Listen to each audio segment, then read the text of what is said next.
Attendre peut-être 2-3 minutes. Ah, voilà.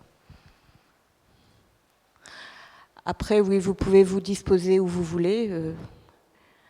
Vu la disposition des haut-parleurs, vous entendrez bien à droite et... Bonsoir. J'attendais en fait. Voilà.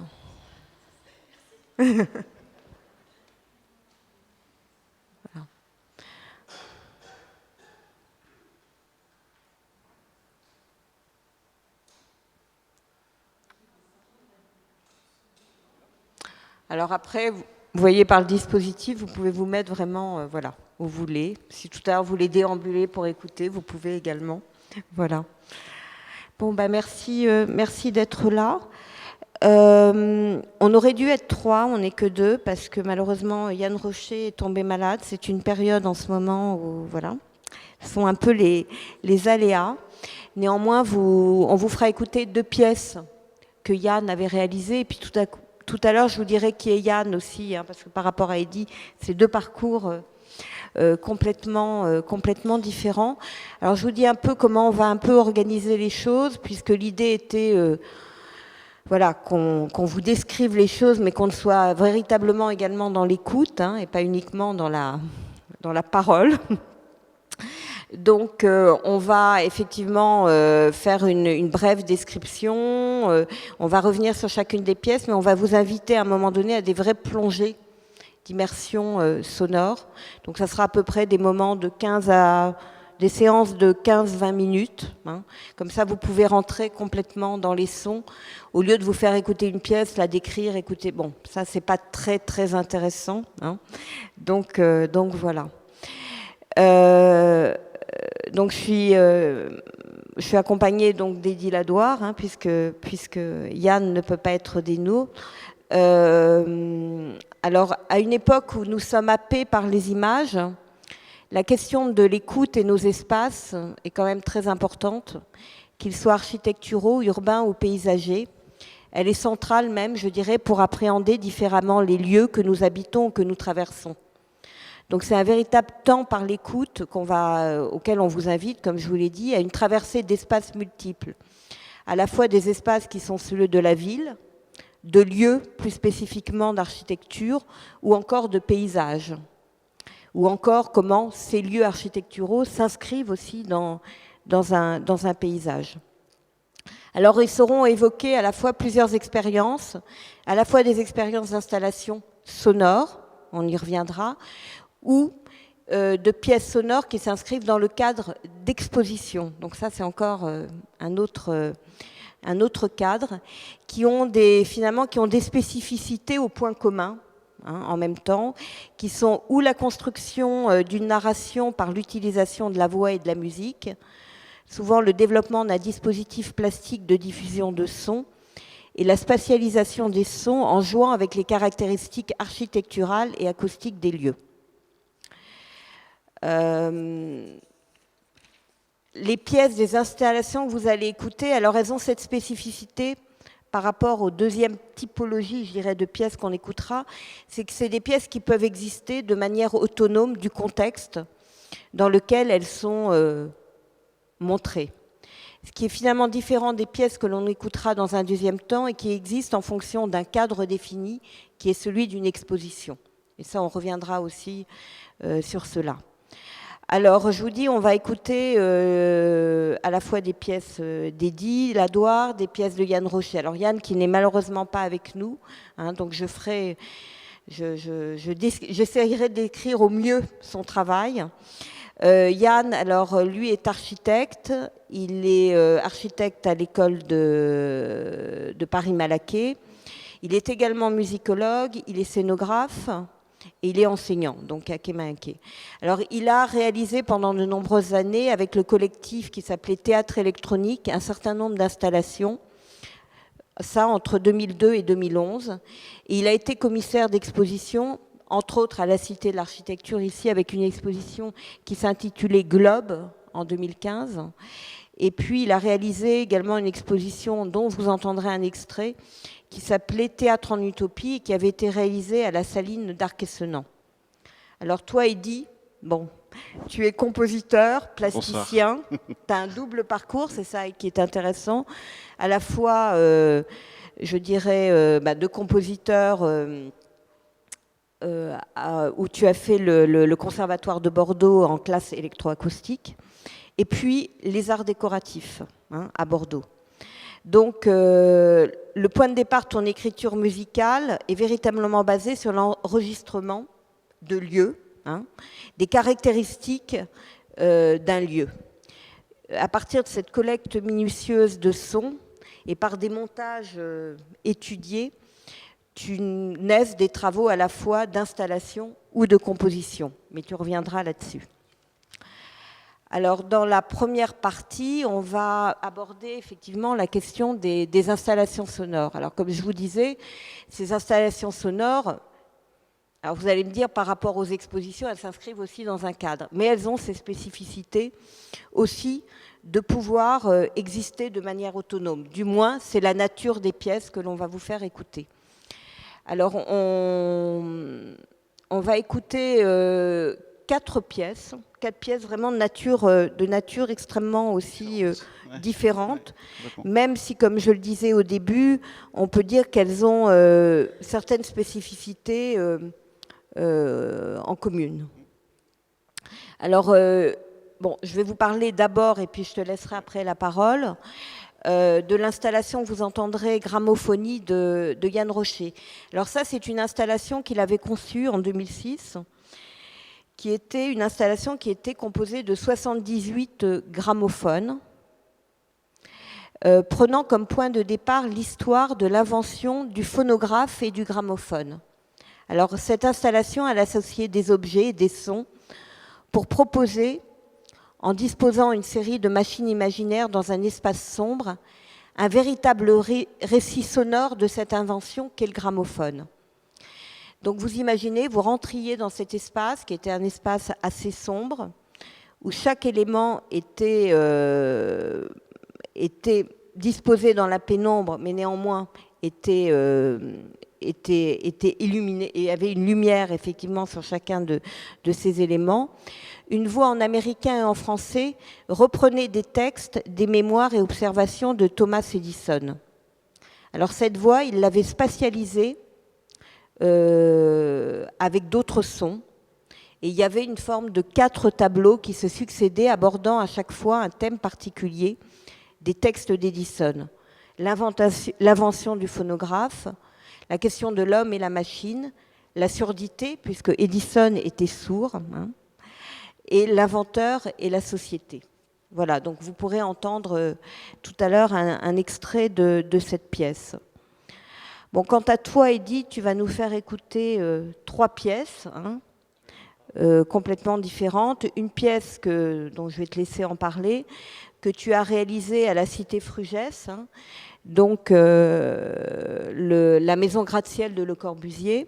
Une autre pièce qui s'inscrit dans un autre cadre, qui est une pièce 2 pièces radiophoniques, hors jeu, et une autre pièce radiophonique, Les bruits du dehors. Mais je te laisse en parler avant qu'on puisse écouter ces différentes pièces.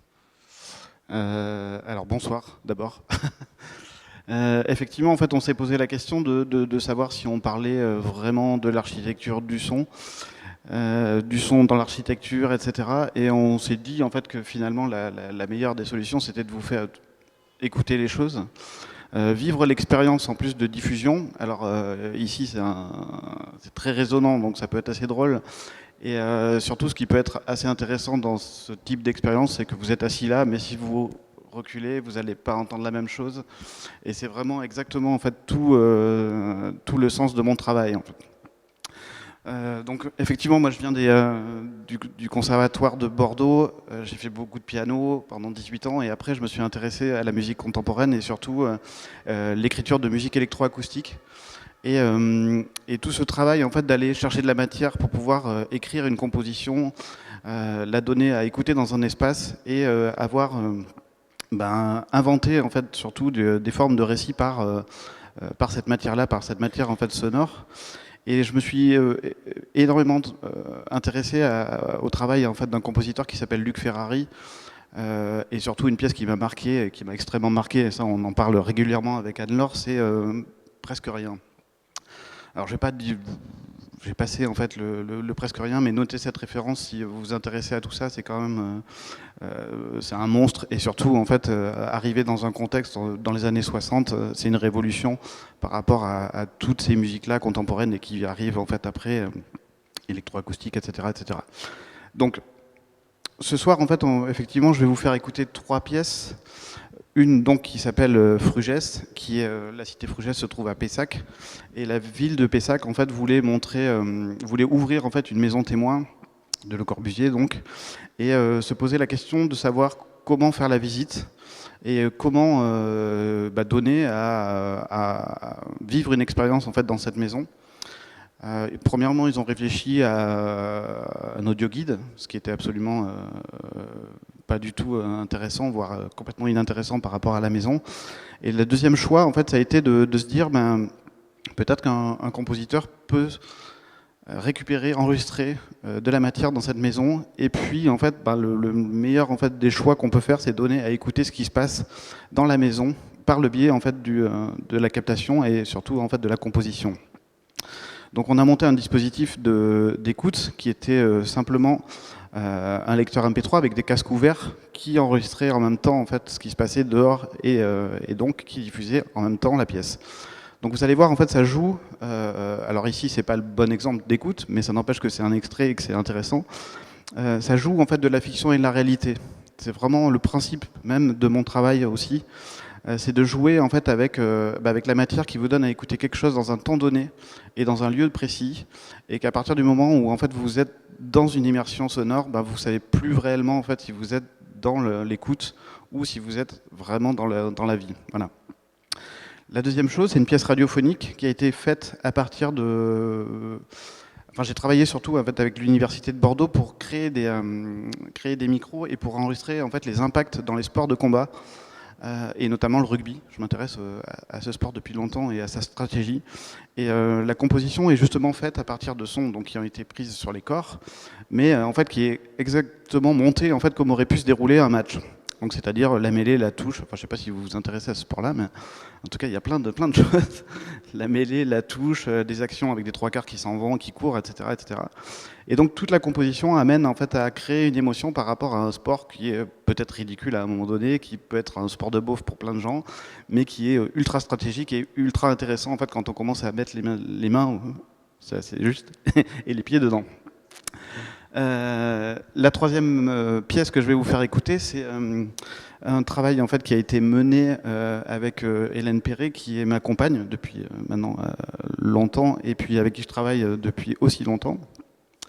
Elle a fait une thèse en fait sur l'œuvre, la trilogie indo-chinoise de Marguerite Duras, et sur donc l'effacement des lieux en fait dans cette trilogie. Donc c'est l'amant de la Chine du Nord et un barrage contre le Pacifique. Donc si vous connaissez en fait ces livres, un barrage contre le Pacifique, c'est le roman où on décrit en fait les personnages, et puis vous êtes dans la maison de la jeune femme, vous passez dans la ville et vous circulez après en fait dans la forêt, et avec tous ces passages en fait qui sont liés, extrêmement liés avec l'amant justement par les voitures et par la circulation. L'amant de la Chine du Nord en fait c'est le scénario en fait d'un film.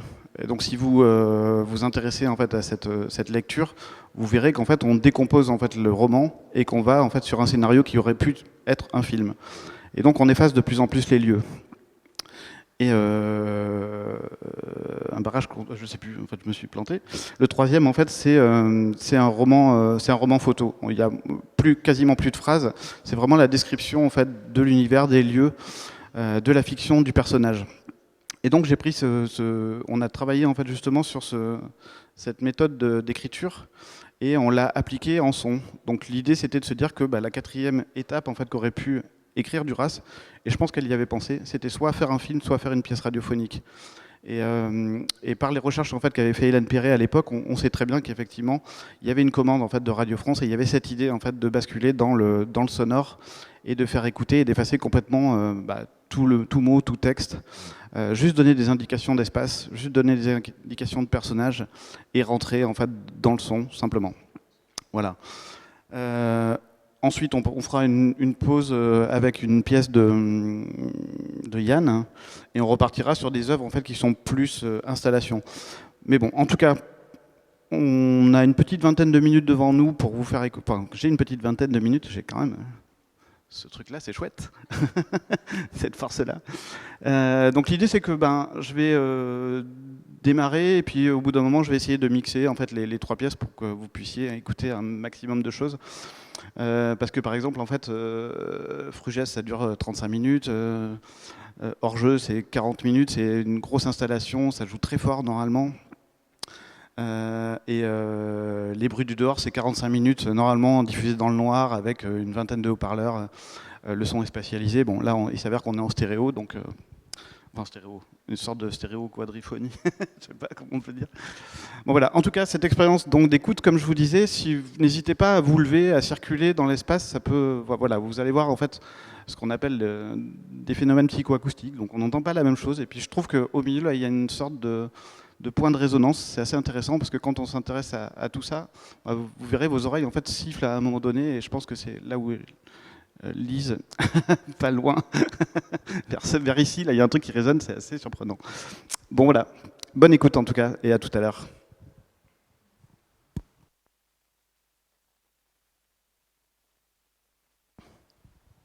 Est-ce qu'on peut baisser les lumières ?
C'est infiniment reposant.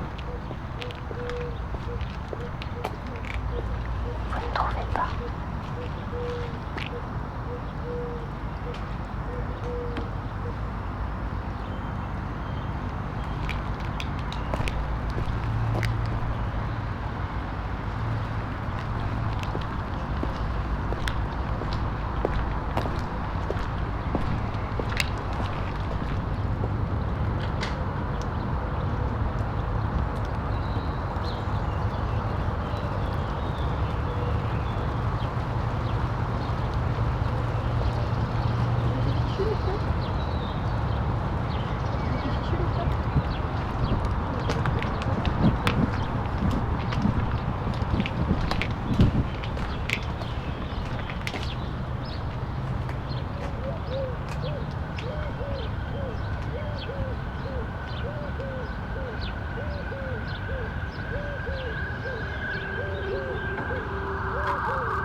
C'est comme ça. Chercher le ballon.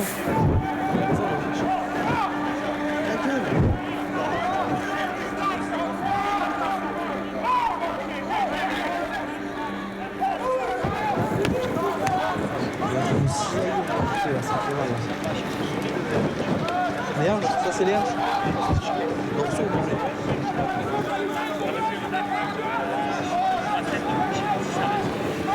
Les deux fils.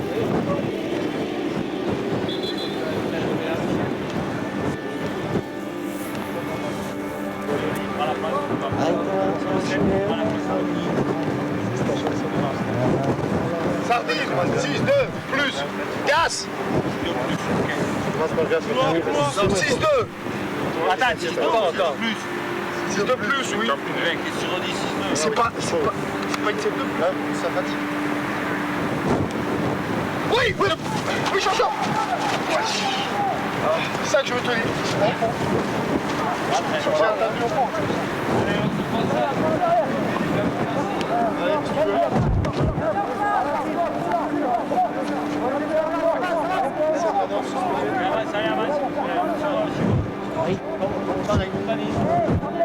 Gaz, ça se peut plus.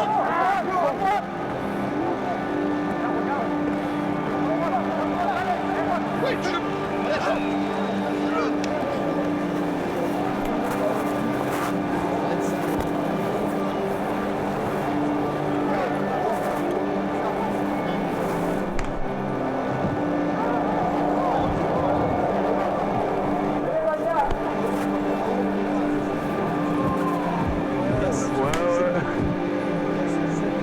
Il va t'entendre à Milan, c'est impeccable. Alors poulet. Poulet. Oui.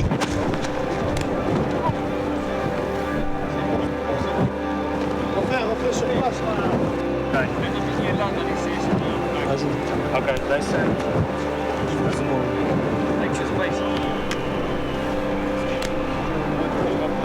va en avanza. Ok, salut.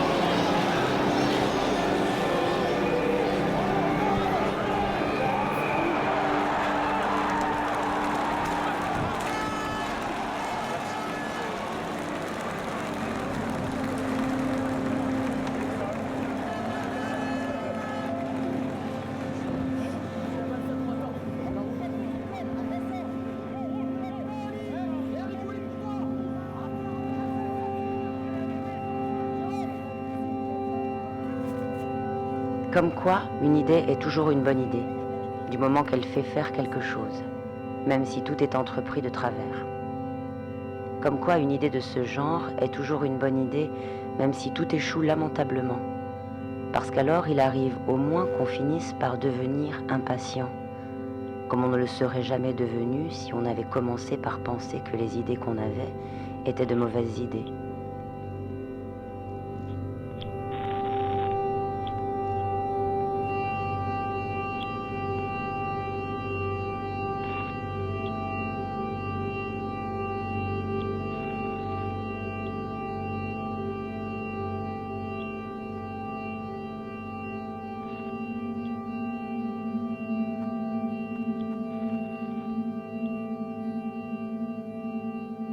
Et tout bas contre ma bouche, il m'a parlé. Je lui ai parlé, moi aussi, tout bas.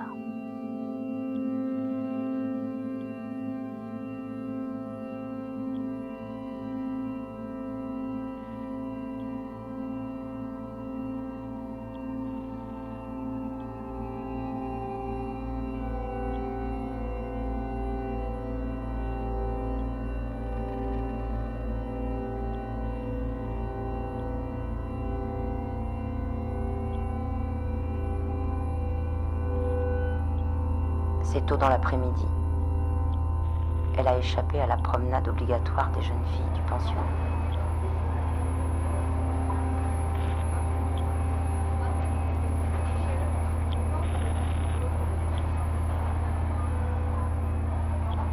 Le bruit de la ville est très assourdi. Cette grande voix à l'américaine sillonnée par les claquements des sabots de Milos soigne la ville trop.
souviens bien.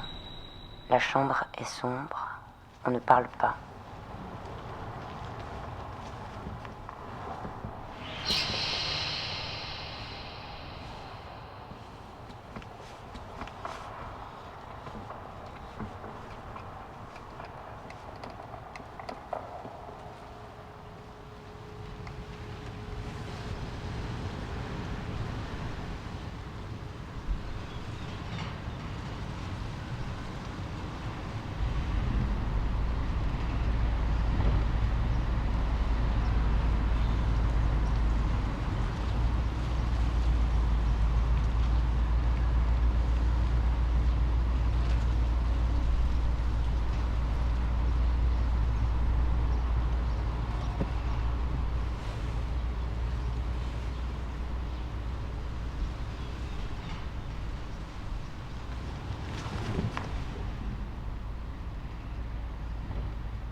Il n'y a pas de vitres aux fenêtres.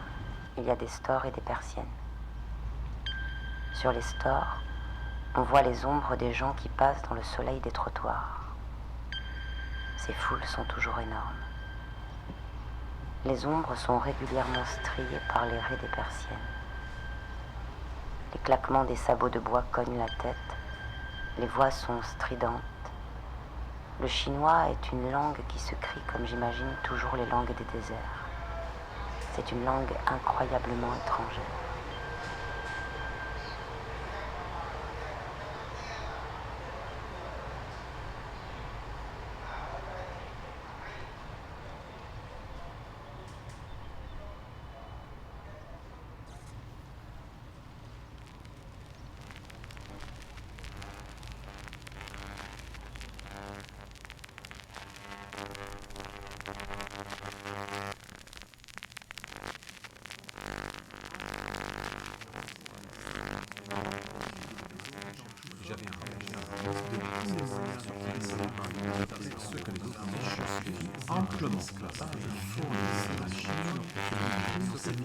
J'avais un de tous les moyens utilisés par l'humanité, ce que les riches me suffit amplement.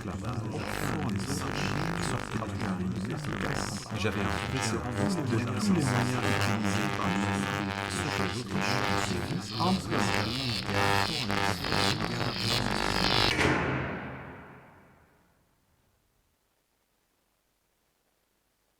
La machine commença en s'inquiétant poliment de notre état de santé.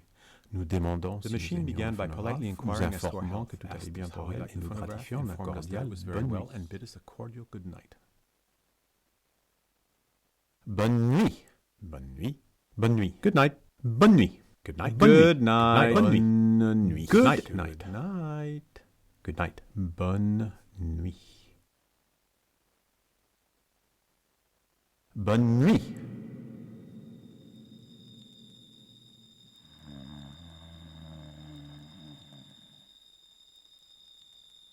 A murmur of admiration was heard, which was succeeded by repeated applause. Some of the skeptical members started the rumor that the Academy had been mystified by a clever ventriloquist, and repeated experiments were required to convince these incredulous persons that no chicanery was used, and that the talking machine could be readily manipulated by anyone. Anyone. Anyone. Anyone. Anyone. Anyone. Anyone. Anyone. Anyone. Anyone. Anyone.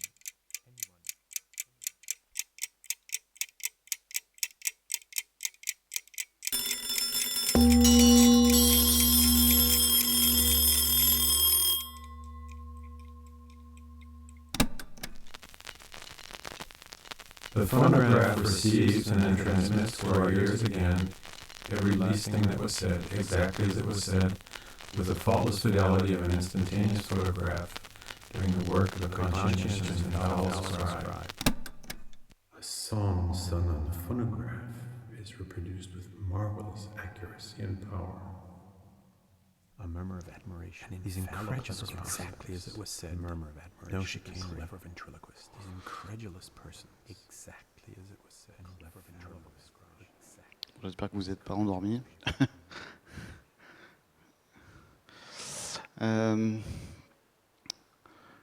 Donc je reviens sur ce que je vous disais. La première pièce, c'était vraiment l'espace intérieur-extérieur de la maison Le Corbusier.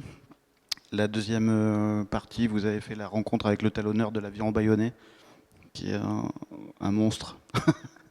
Et la troisième partie, donc la partie texte lu avec un extrait de la pièce de Duras. Et enfin, la gramophonie, donc la pièce de Yann. Je suis un peu désolé, j'ai l'impression que mes fichiers saturaient un peu. Je ne sais pas si l'écoute était vraiment agréable. Bon. Enfin, en tout cas, ici, c'est toujours un peu compliqué dans un système résonant. Voilà. Oui, et puis que c'est des pièces, effectivement, comme tu dis, tu les passes en stéréo, alors que c'est des pièces qui sont normalement conçues véritablement pour être écoutées dans une immersion totale. Voilà. Donc, bon, on tente de mener une expérience, mais effectivement, on n'est pas dans les conditions optimales. Alors, oui, comme tu l'as très justement dit tout à l'heure, c'est des pièces d'installation sonore, donc elles sont conçues souvent dans le cadre d'exposition, hein, mais néanmoins, c'est des pièces qui peuvent prendre aussi des formes différentes, dans des dispositifs différents, d'où le fait qu'elles peuvent être aussi écoutées de manière complètement autonome. Hein. Ce qui est intéressant, par exemple, pour Frugès, c'est que aussi le choix que tu prends pour écouter la pièce. À Frugès, tu invitais alors c'était assez intéressant, c'est intéressant aussi d'en parler. Tu invitais le visiteur non pas à écouter la pièce à l'intérieur de la maison, non, à l'extérieur. mais à l'extérieur de la maison, de s'asseoir sur un banc, de se munir de casque. Exactement. Donc d'avoir une sorte comme ça aussi de distanciation, hein, d'une certaine manière, hein, avec le lieu. Et voilà, et d'être obligatoirement, quand on est aussi écoute au casque, quand on est dehors, il y a aussi d'autres sons. L'environnement, oui, effectivement. Il y a un environnement. Donc comment on joue effectivement avec cette écoute de l'environnement. En même temps, je trouve que c'est très intéressant parce que, bon voilà, tous on déambule dans la ville. Parfois, on a presque trop de sons, mais en même temps, on n'écoute plus les choses. Alors, en salle confinement était une expérience intéressante, je pense, pour tous. C'est-à-dire qu'on n'a jamais aussi bien écouté, ou du moins été sensible à notre environnement qu'au moment du confinement. Parce que tout d'un coup, des sons qui pouvaient nous paraître extrêmement ou pénibles ou complètement, effectivement, on n'écoutait pas. Là, tout d'un coup, on avait notre acuité à la perception qui était augmentée. Oui. Par ce type de dispositif, c'est aussi une manière, à la fois, bon, pour Frugès, j'y pense, hein, où tu es assis sur un banc, tu as l'environnement autour, donc évidemment, tu peux être perturbé par ça, mais en même temps, ça force à une forme aussi d'acuité. De compréhension de l'espace. Et de compréhension de l'espace. Hein. Voilà. Hors-jeu, c'est encore un autre cadre.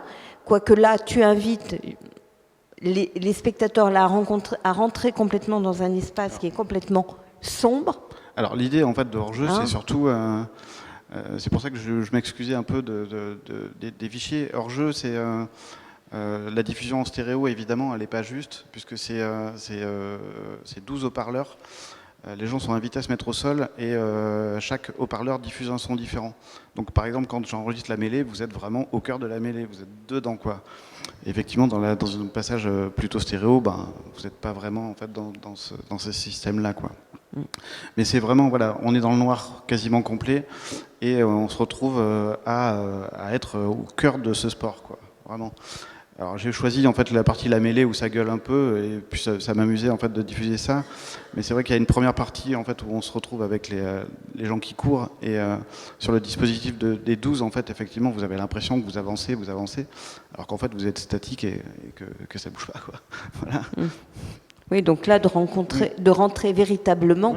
Parce qu'en tant que visiteur lors d'un match on ne vit pas. Mais là tu invites effectivement l'auditeur à rentrer dans l'espace même, au cœur même de ce qu'est la mêlée. C'est ça. Voilà.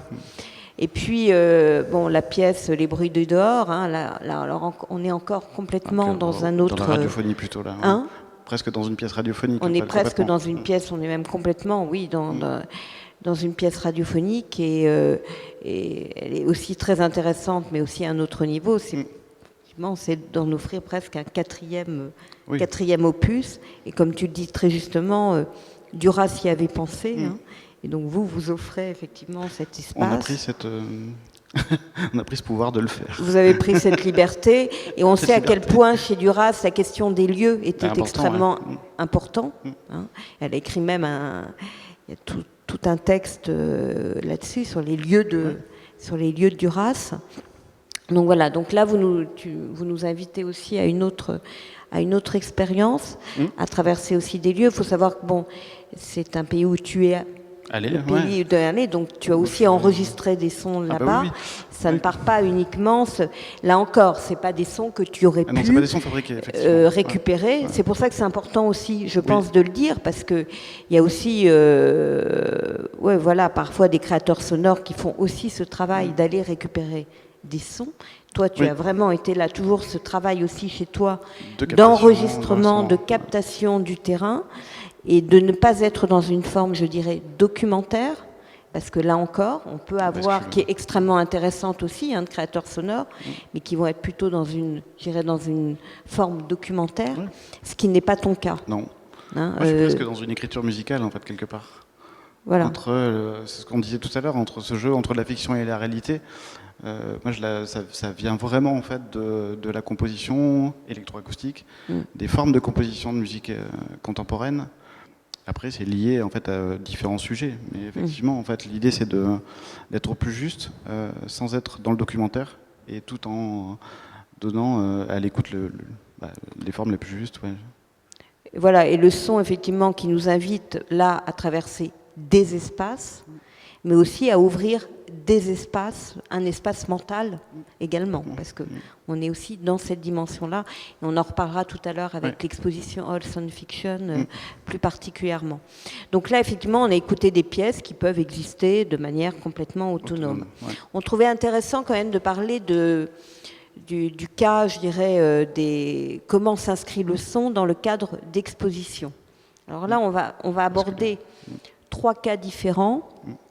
Alors 2 expositions dont je parlerai après, dont on peut parler puisque j'en étais moi-même la commissaire. Hein. Alors là, c'est dans le cadre vraiment, je dirais même de l'exposition dans des lieux d'art contemporain. Hein. Et puis avec Yann, hein, ce qui était très intéressant quand il a réalisé. Alors là, on est dans un autre cadre. Hein, cette exposition Arc-et-Senans, à la Saline Royale d'Arc-et-Senans, qui est quand même le lieu de l'utopie aussi architecturale. Il a décidé dans ce lieu de réaliser une exposition qui s'appelait Théâtre en utopie, qui était autour d'un parcours d'architecture visionnaire. Donc l'exposition avait été véritablement pensée comme une forme de grand récit scénographié, et elle était consacrée au plus beau projet de théâtre utopique imaginé à travers l'histoire. Donc, on traversait l'histoire à peu près de 80 lieux. Alors, cette exposition, elle interrogeait véritablement l'architecture dans sa relation au théâtre et à l'utopie. Alors, ce que je trouve très intéressant pour cette exposition, c'est que le son jouait un rôle vraiment central. Le son dans l'espace permettait de décrire les projets à partir des maquettes qui étaient disposées et non pas de texte imprimé. Voilà, une exposition, souvent on fait appel au texte. Hein. Là, ce n'était pas le cas. C'était le son qui jouait ce rôle-là. Donc il y avait des textes qui étaient lus et qui étaient diffusés par des casques audio dont le visiteur s'emparait. Et ces textes étaient rédigés spécifiquement pour chaque projet et formaient finalement des sortes de capsules sonores, de micro-histoires, de 30 à 180 secondes. Bon, on en écoutera tout à l'heure. Alors, se rajouter aussi un autre élément à cela, c'est qu'il y avait également une ambiance sonore en continuité. Avec ces matériaux étaient également diffusés discrètement dans l'espace. Donc, il y avait une forme aussi de composition qui avait été faite à partir de ces micro-histoires. Donc là, le son, finalement, dans l'espace d'exposition, il joue un double rôle. Il plonge à la fois le visiteur dans une atmosphère sonore discrète, finalement pour une expérience immersive, laquelle ambiance, elle permet d'une certaine manière d'unifier l'exposition, de donner une forme d'unité, mais aussi la voix, par le biais de l'enregistrement de textes par des acteurs, guide le visiteur dans une visite imaginaire des lieux. Donc ça aussi c'est intéressant, c'est-à-dire que on pourrait dire voilà c'est juste des textes descriptifs, on invite les gens à bien les écouter, mais en même temps c'est effectivement toujours cette capacité, je trouve, du son de pouvoir aussi ouvrir d'autres espaces possibles. Voilà.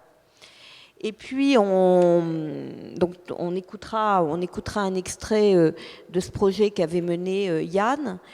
Et on va parler de deux expositions. Finalement, tu as abordé aussi les choses un peu de manière différente, même si elles se complètent. La première exposition, c'est une exposition dont j'étais commissaire, en l'occurrence, en 2016, à la Kunsthalle à Mulhouse, avec la directrice de la Kunsthalle à Mulhouse, où on avait pris le défi, ce qui est quand même un défi dans un lieu, dans un lieu vraiment d'art contemporain, de faire une exposition un expo d'art contemporain où généralement, s'il y a du son, il y a aussi du visuel. Là, on avait été un peu loin, on peut le dire. On a eu quand même tu te rappelles, il y a eu quand même des réactions un peu rudes. Hein. Un peu rudes par rapport à ça. On a décidé d'offrir une exposition où il n'y avait que des choses à écouter. Et il n'y avait il n'y avait pas d'objets, comme par exemple on l'a décrit tout à l'heure avec l'installation de Yann, où il y avait effectivement à la fois une installation d'objets sonores dans l'espace et tout ça. Là, il n'y avait rien à voir. Vidéo-parleur. Effectivement, des gens sont rentrés dans cette exposition en nous disant « mais il n'y a rien à voir ». Comme quoi aussi, ça dit aussi beaucoup de choses de... Voilà. Alors, je pense que depuis, ça a un peu évolué. Quoique, voilà, c'est un espace d'art contemporain. Donc, pour les gens, c'est un espace où on doit avoir des œuvres d'art contemporain. Le visuel doit se... Voilà. Le son doit... donc, voilà. Et alors, cette exposition, elle abordait vraiment la question du son en tant que générateur de fiction et de récit. Tout à l'heure, on parlait de Luc Ferrari. Tu parlais de Luc Ferrari, qui est quand même quelqu'un d'extrêmement important pour toi, mais qui, je pense, l'est pour pas mal de créateurs sonores. Et donc, Luc Ferrari avait aussi été un des pionniers de ceux qui, à un moment donné, tout en venant du studio de Pierre Schaeffer, donc de la radio, donc d'un cadre extrêmement, donc de la musique concrète, a décidé à un moment... Mais finalement, les sons qui étaient traités au son de la radio restaient au sein même de la maison de la radio. Tout d'un coup, on a des gens comme lui, on a des gens comme Pierre-Henri, qui disent « mais non, nous, on va sortir dehors, on va aller écouter des sons dehors, on va aussi inviter les gens à prendre conscience de leur environnement sonore, et de commencer avec des perches, avec des enregistreurs, tout ça. Bon, Pierre-Henri l'a fait. Luc Ferrari, et Luc Ferrari est quelqu'un d'extrêmement intéressant parce que c'est quelqu'un qui est finalement une sorte de touche-à-tout, qui est quelqu'un qui va de la pièce du Hörspiel, qui est la pièce radiophonique, à des installations, voilà, du théâtre, voilà, qui est quelqu'un qui ne s'est jamais rien refusé finalement.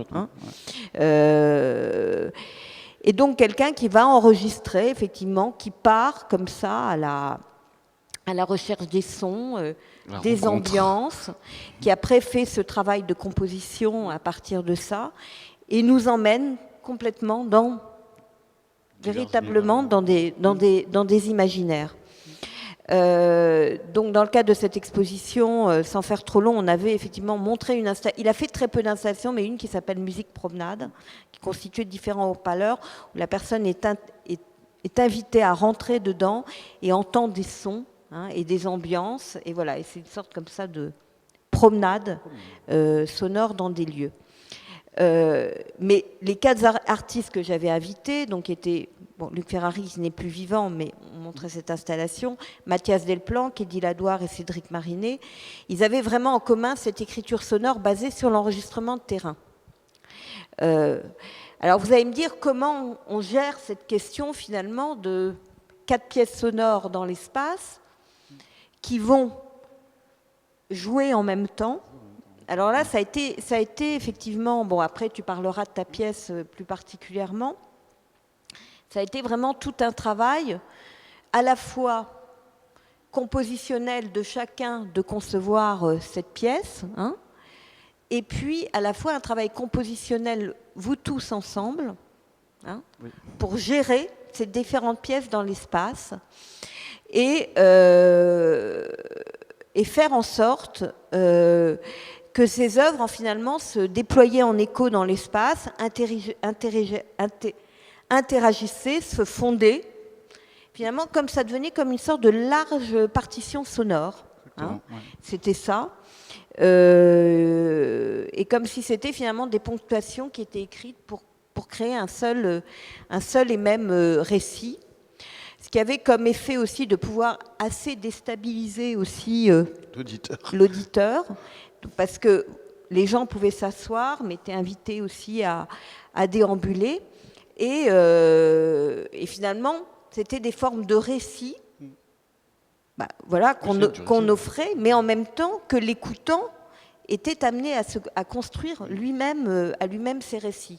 Donc tu vas parler plus particulièrement de ta pièce qui était intéressante, parce que les pièces aussi, du moins pour certains, les pièces qui avaient été conçues pour cette exposition, travaillaient avec le cadre même du lieu. La Kunsthalle de Mulhouse, c'est un ancien bâtiment extrêmement résonnant, c'est une ancienne filature, donc déjà ça.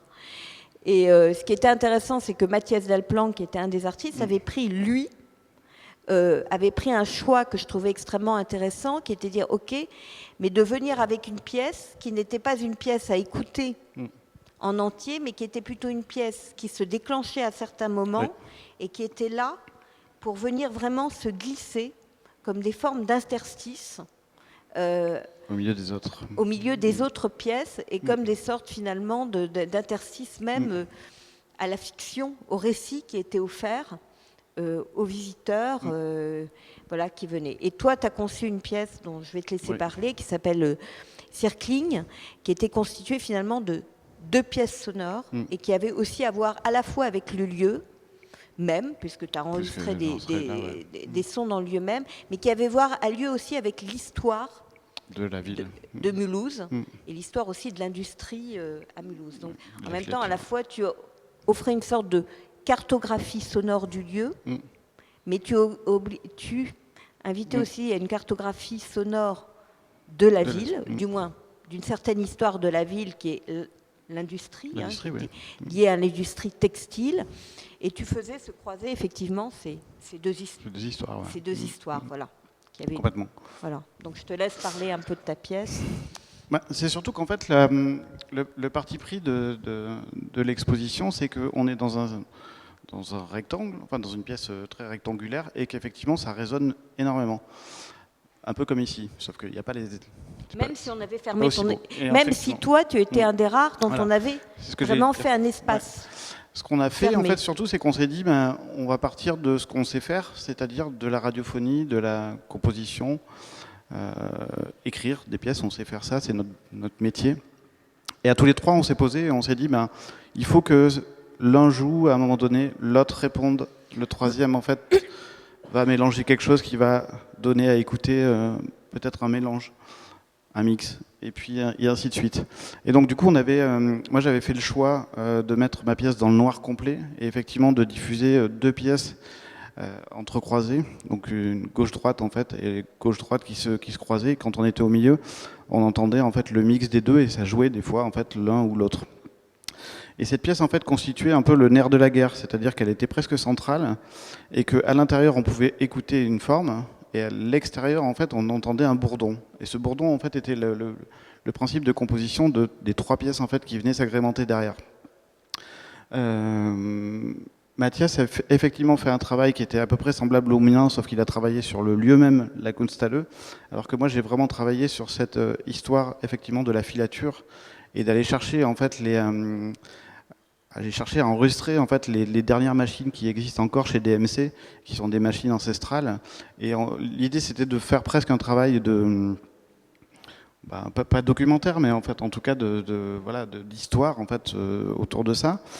Et Cédric, lui, est arrivé avec une pièce qu'il avait déjà composée, mais qu'il a réadaptée et réécrite en fait pour la dernière forme. Et alors lui, il avait installé des haut-parleurs suspendus tout en haut. Et c'est ce qu'on pourrait appeler en fait dans la musique en fait les petits aigus qui viennent ou les parties centrales en fait qui viennent vous agrémenter en fait toute la pièce quoi. Donc moi j'avais une sorte de fréquence basse comme ça qui tournait un brouhaha. Mathias avait des voix comme ça qui apparaissaient et puis quelques sons en fait vraiment liés à l'espace. Et Cédric avait ce truc-là en fait avec de la radio, avec des voix, etc.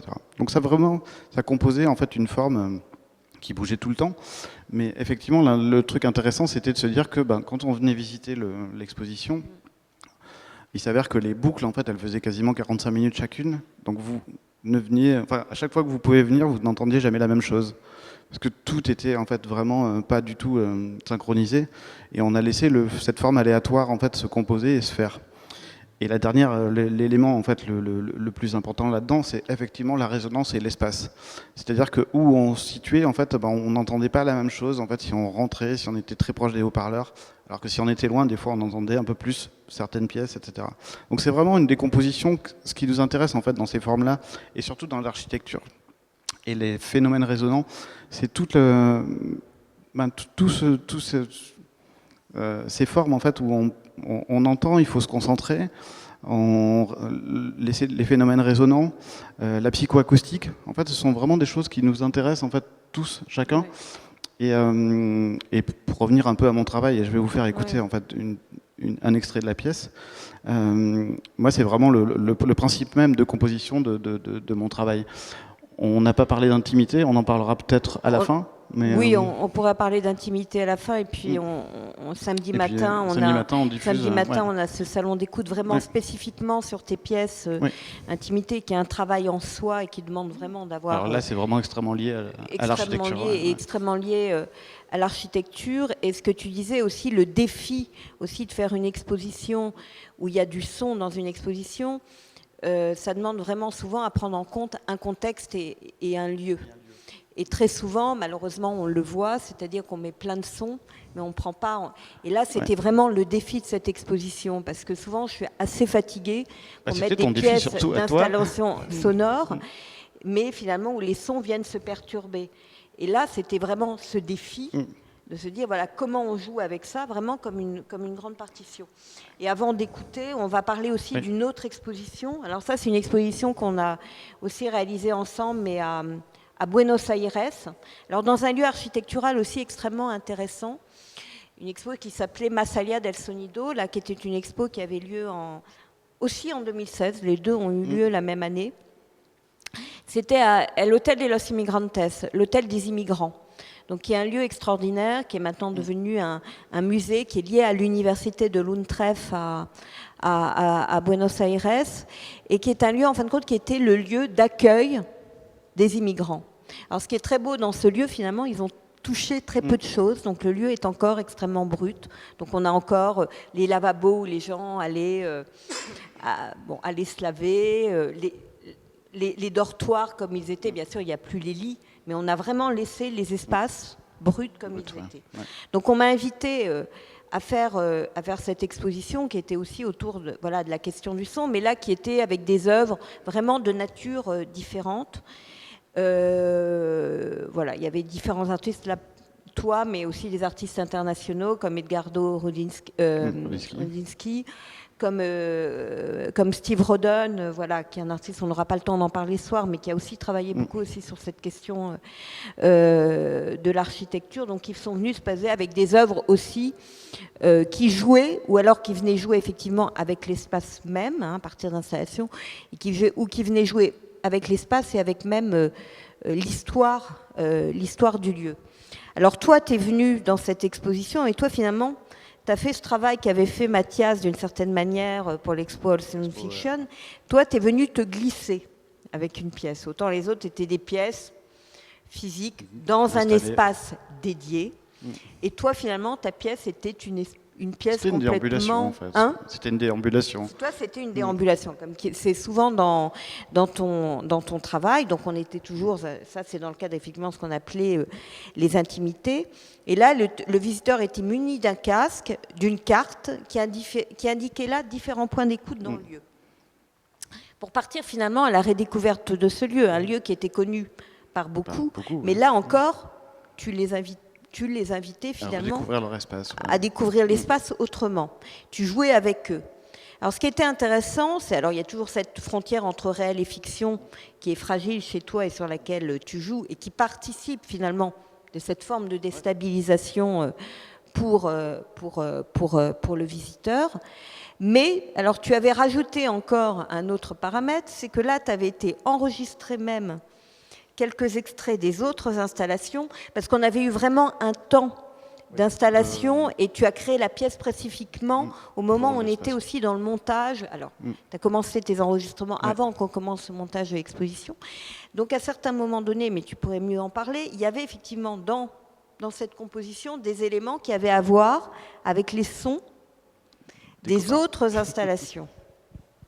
Donc vous imaginez bien que pour quelqu'un, tout d'un coup, qui est arrivé dans cet espace, se trouvait complètement déstabilisé, avait le casque, parce que l'idée, c'est on avait le casque, mais on pouvait ôter le casque, aller écouter les objets. Donc là, tout d'un coup aussi, il y avait différentes choses qui se mêlaient, à savoir que c'est un espace qui est extrêmement grand. Donc par rapport à la Kunsthalle de Mulhouse, on n'était pas devant, je dirais, une sorte de bloc. Hein. Là, vraiment, il y avait... Voilà. Je te laisse aussi, si tu veux rajouter quelques éléments par rapport à cela. J'ai pas grand-chose à rajouter. Hormis le fait que, effectivement, ça a été une autre partie de mon travail. En fait, je travaille beaucoup en fait sur cette notion de balade, la balade sonore, l'écoute en fait en situation de marche ou ce genre de choses. Et ça m'intéressait en fait justement dans un cadre intérieur de faire circuler l'écoute de manière fictionnelle. Donc effectivement, j'ai été chercher en fait des bribes de sons en fait des copains et qu'on retrouvait en fait dans d'autres espaces. Et l'idée c'était vraiment de décaler en fait l'écoute et de décaler la fonction même en fait de l'écoute et de l'objet sonore. Et effectivement, ça fonctionnait parce qu'on montait, on se retrouvait dans la pièce de Steve Roden alors que la pièce de Steve Roden était en bas. On descendait, on écoutait une pièce de Tintin en fait, une amie à nous.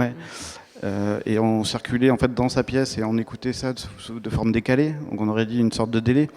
Et voilà, l'idée c'était vraiment de jouer sur cette forme de je sais plus où je suis quoi. Parce que tu disais de délai qui est vraiment aussi une forme musicale en soi, et tu jouais complètement avec ça. Oui.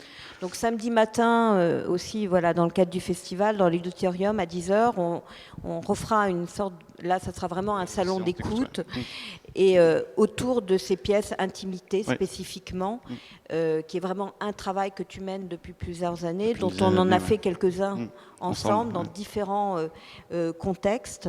Et voilà, et on reviendra plus particulièrement sur ces questions-là samedi matin de 10h à 11h à l'auditorium. Oui. Voilà, on va je vois l'heure qui tourne, on va vous faire écouter. On va finir par l'écoute, et après, si vous avez des questions, on est là. Voilà. Ça sera moins long. Ça sera moins long. Oui, c'est une écoute qui ne va pas durer 20 minutes. Donc effectivement, en fait, l'idée, c'était de commencer par le théâtre des Utopies. Des Utopies, oui. Et puis je vais vous faire écouter un extrait en fait de la pièce qui a été composée pour Buenos Aires, où on va la zapper parce que c'est une longue écoute et alors on aurait pu vous montrer des images aussi de ça, on essaye de vous le décrire, c'est compliqué, hein. C'est toujours un exercice difficile de décrire des installations sonores. On a Valérie Knoquet de la Maréchalerie qui est là avec nous, elle le sait bien, on sait à quel point c'est compliqué effectivement de pouvoir parler comme ça des installations sans les montrer, mais c'était aussi un peu un défi. On avait vraiment décidé qu'on c'est notre jeu, on voulait vous faire traverser les espaces, mais là par le son, ou du moins des espaces. Alors, on commence par le théâtre en utopie. Je vais baisser pour voir si c'est pas trop fort. Hop.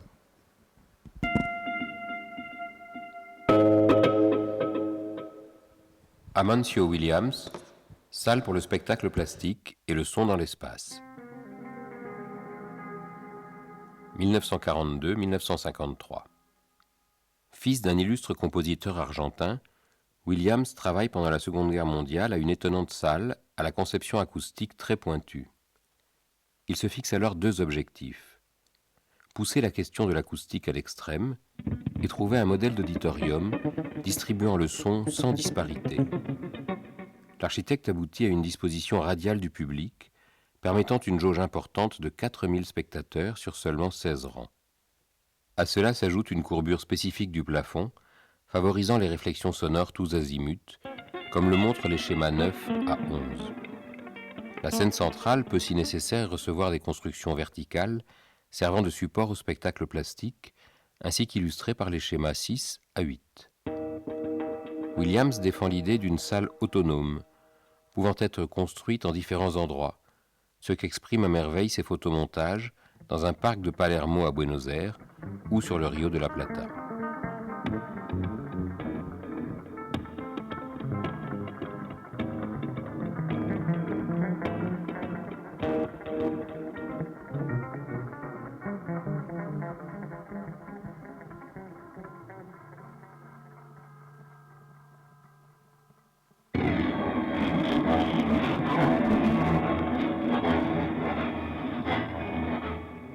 Frank Lloyd Wright, opéra, Centre culturel à Bagdad, 1957. Alors que son avion se pose à Bagdad, Wright, qui vient de recevoir à presque 90 ans la commande d'un opéra, remarque une île vierge sur le Tigre, au nord de la capitale irakienne. Le propriétaire de l'île n'est ni plus ni moins que le jeune roi Faisal II, auprès de qui l'architecte obtient finalement de pouvoir y concevoir l'édifice plutôt que dans le centre-ville comme prévu initialement. La dimension utopique du projet réside essentiellement dans la manière de l'installer et dans son expression architecturale plutôt que dans son fonctionnement. L'opéra est inscrit dans une composition circulaire grandiose à l'extrémité de l'île, comprenant également un jardin d'Éden et un planétarium. Cette composition est soulignée par une spirale colossale de parking, clin d'œil aux anciens ziggourats babyloniens. Au centre du bassin, Wright dessine un édifice sur le thème du kiosque oriental et des 1001 nuits. Sa rotonde principale est rythmée par des arcades périphériques à rideaux et chapeautée d'un clocher ajouré contenant une statue d'Aladin et sa lampe magique. Un croissant arabe, dont la double courbure est agrémentée de niches décorées, traverse ce volume, complété par une très haute flèche dentelée symbolisant le sabre de Mahomet. Faisal II sera renversé quelques mois plus tard, remisant ce songe oriental dans les cartons, même si certaines de ses idées seront réinvesties dans le dernier théâtre de Wright, construit dans l'Arizona.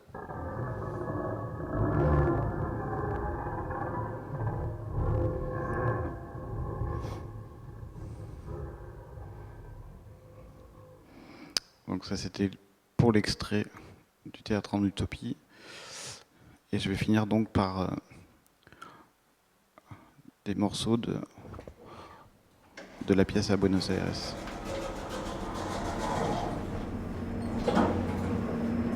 Non, c'est...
Voilà.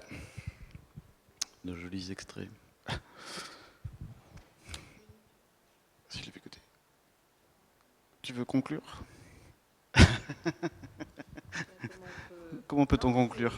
Merci d'avoir écouté. Et puis, s'il y a des questions ou voilà, on envie de discuter, on est là.